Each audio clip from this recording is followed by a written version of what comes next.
Who taught you about money and how to handle it? Your parents, another family member, or the harder way, the first-hand way? Do you know what this item is used for?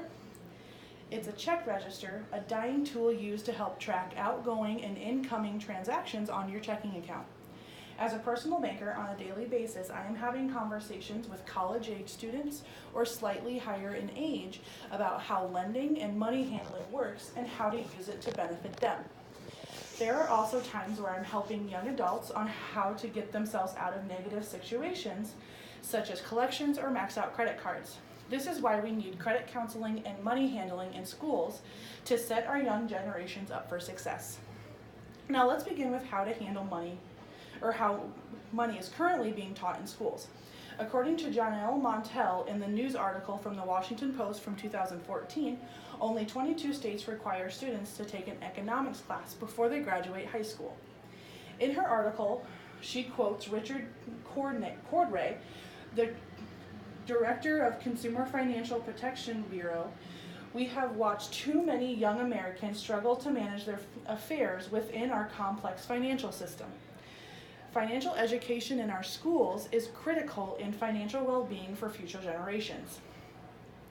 Lucille Quitman, the Director of Financial Education at the Directory Department, states, there is real opportunity as well as huge need to help young people better understand financial decisions.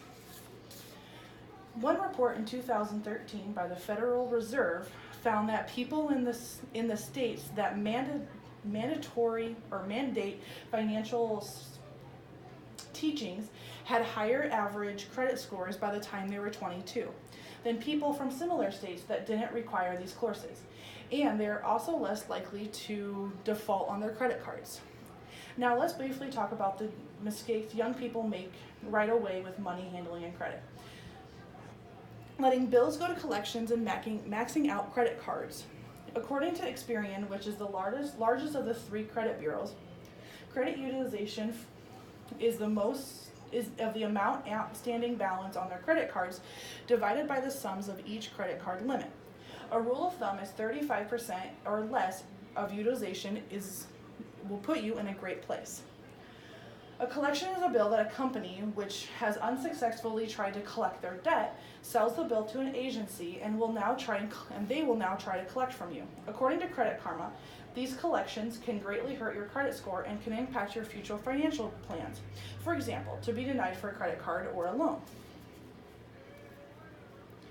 These habits can keep your credit score down, and it makes it harder to get approved for other loans such as cars or mortgages, your huge life purchases that you have early in your life. If you are approved though, your interest rate will be much higher if you had grid credit, costing you quite a bit of money on a monthly basis and in the long run. Now let's talk about how to handle money or how to budget. In the New York Times article, Stop Wasting Money and Finally Start a Budget, only 40% of Americans use a budget.